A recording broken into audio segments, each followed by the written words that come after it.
Alright, this is the notes for section 7.5, geometric sequences. If you haven't done so already, make sure you pause the video at this time and read this section before continuing on. We've talked before, earlier in this course, on a couple different occasions, about sequences. And we primarily have looked at arithmetic sequences. Today what we're going to do is we're going to look at a different type of sequence, which we call a geometric sequence. And the first thing we want to do is look at the recursive formula for a geometric sequence. And the sequence defined for a recursive formula is the following. We think about how we always have defined recursive sequences recursively. We always describe what the first term is, g sub 1. And then we have a rule for coming up with each additional. Well, the rule for a geometric sequence is g sub n. G sub n is equal to r times g sub n minus 1 for integers n greater than or equal to 2. Well, what does that mean? Well, r is a non-zero constant. Okay, so in the geometric or exponential sequence, with the first term g sub 1 and the constant multiplier r. So r is what we call a constant multiplier. Okay? In arithmetic sequences, we know that the difference between each term remains constant. However, in a geometric sequence, it's not the difference that remains constant, it's the ratio between successive terms that is constant. Okay? So if I look at g sub 2 and g sub 1, there's a constant ratio between those two terms. Okay? That constant ratio represents our r value.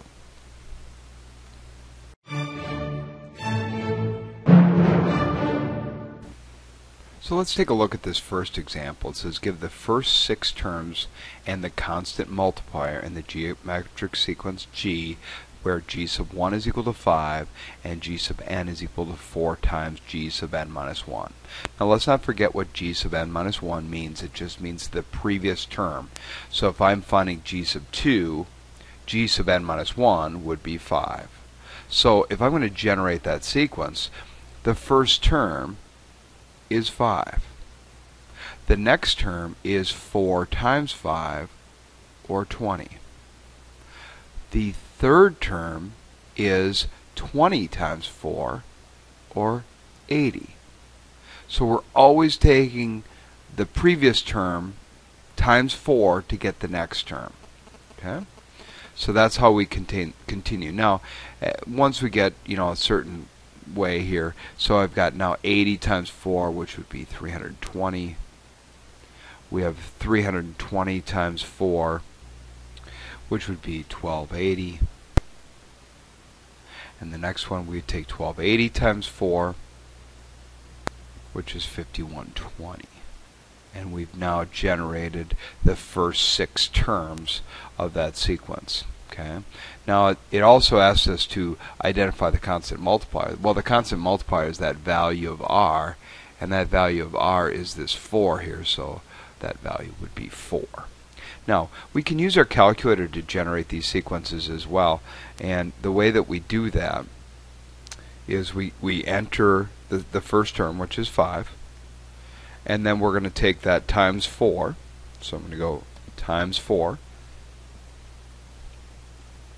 and if I hit enter, it will give me that value, and then I can just keep hitting enter, and it will continue to generate the sequence for me. So that's how we can use our calculator to go ahead and generate a sequence.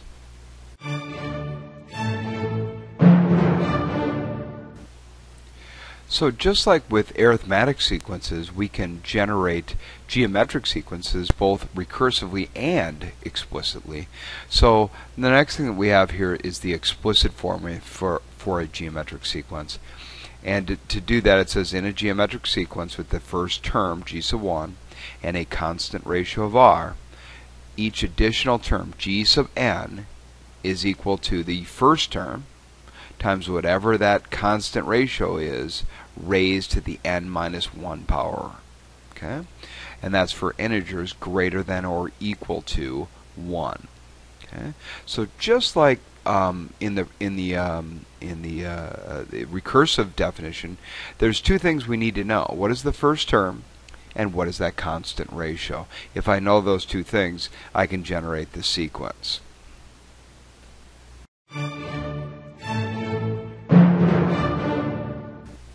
So let's take a look at number 2. In number 2, we're looking at using the explicit formula for a geometric sequence. It says the following: write the first, 5th, 10th, 20th, and 25th term of the sequence A defined by a sub n is equal to 3 times negative 2 raised to the n minus first power. Okay? Well, really, if I'm going to do that, all I'm doing is finding out what is a sub 1, what is a sub 5, what is a sub 10, etc. Okay? So for each one of those, I'm plugging in, remember the sub number is the value of n, so I'm plugging that in for n into this function. Okay? Well, since it is a function, just to kind of ease our calculations a little bit, one of the things we can do is we can use our calculator and actually define that function, and then use the defined function to find the ones that we're looking for. So what I've done is I've gone to, and I just typed in define, but you can also do it under actions, menu actions, define. And that will allow you to define a function there. So I've defined it in terms of the inside of parentheses here. This n represents the variable that it's defined in terms of. So a of n, or a sub n, is equal to 3 times negative 2 raised to the n minus first power. Okay.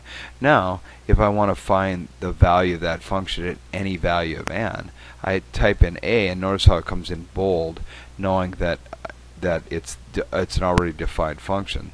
So if I want to find the first term, I can put 1 in, hit enter, and it will give me that value, which obviously would be 3, because negative 2, that would be raised to the 0 power, which is 1. 3 times 1 is 3. Okay. So if I want to find the 5th term, I can say a sub 5, which is 48. I can then go a sub 10, which is negative 1,536. Then we want to find a sub 20 and a sub 25.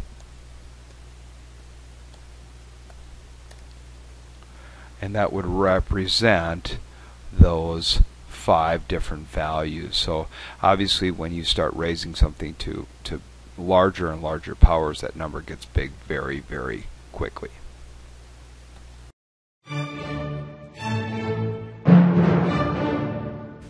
Alright, so let's take a look at example 3 here. It says, suppose a ball is dropped from a height of 12 feet and bounces up to 90% of its previous height after each bounce. A bounce is counted when the ball hits the ground. H sub n, let H sub n be the maximum height of the ball after the nth bounce. Refer to the diagram below. Find the explicit formula for H sub n. Well, let's do that. So H sub n is equal to, now we're trying to write the explicit formula, and remember that explicitly it will always be equal to the first term times that constant ratio raised to the n minus first power. So that's what we're looking for. Okay? So the first term, we have to be careful. It is not 12. Because remember, H sub n represents the height of the ball after the nth bounce.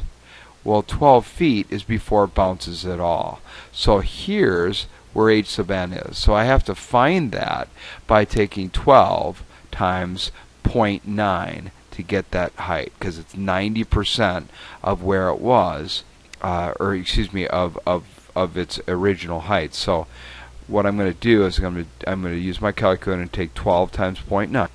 If I do that, you can see I get 10.8 for that value. So that's what I'm going to use for my first term.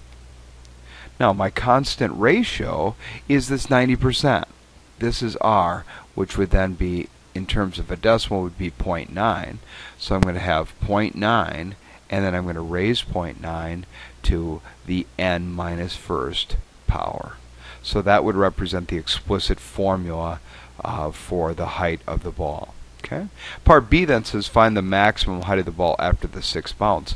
So when I'm doing that, I'm finding h sub 6, which would be 10.8 times 0.9 raised to the fifth power, 6 minus 1.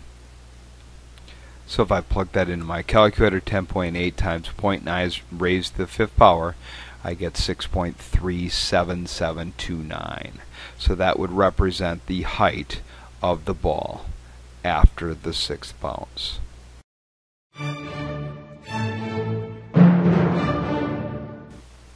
Okay, for this last example, it says write a recursive and explicit formula for the following sequence.